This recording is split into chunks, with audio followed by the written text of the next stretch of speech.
The first thing I pulled from the book, Michael's book, and certainly was inspired by then seeing the play, was this idea that a family that is under the boot heel of a very strict and unforgiving landlord needs to buy time to succeed as a farm.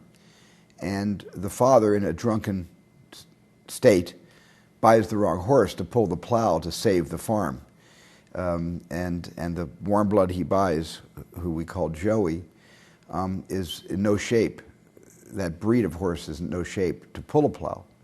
It's not the kind of horse that does, manual labor, so to speak. And yet, through a tenacious kind of belief in one another, the young son, Albert, and Joey formed this bond. And together they're able to at least attempt to save the farm by plowing an impossible, stony, infertile field. Right in the middle of the search process, we found Jeremy, and then we moved on to see if anybody else could match him. And 4 months later, we quickly came back to Jeremy, realizing that he was the best person for the part. There were times in the movie when I wouldn't even tell the horses what to do, and they'd be in a scene, and they would be reacting in the scene in ways I couldn't imagine a horse would be able to react or act.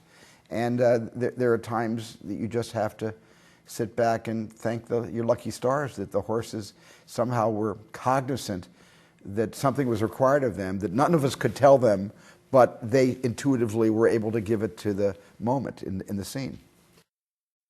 The thing that I kept emphasizing from the very outset was that the horses have to be safe, not even a scratch. The horses had to be safe. If the horse hurts its leg, let's get a trainer to teach a horse how to limp. And the horses, by the way, it's easy to get a horse to limp. You just put a heavier shoe on the right foot or the left foot and hoof, and the horse does, it's a slower move with the foot that has a weight on it. Very, very safe. And so I just didn't want any horses getting hurt. I didn't want that sort of Damocles hanging over my head for the rest of my life, because I love horses, and I wanted, and even though there's a lot of violence in the picture directed toward horses and man, I didn't want any of the horses to be in harm's way, and Bobby kept the horses safe.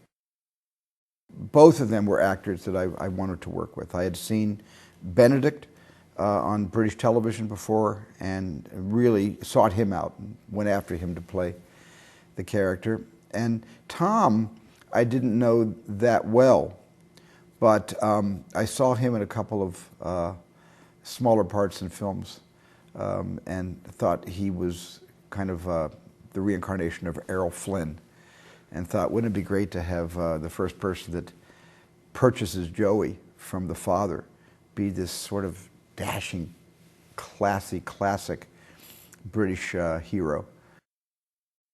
I really wanted to make Warhorse because I really think it says a lot about courage. The courage of this boy and what he endures and what he overcomes to achieve what he needs, and not just for himself, but for his best friend Joey. And it's also about the courage and the tenacity of this extraordinary animal. And the theme of courage kept coming back and back from the play, from Michael Morpurgo's book, and from Lee Hall and Richard Curtis's screenplay. And that was the underlying subliminal theme that I think informs every frame of Warhorse.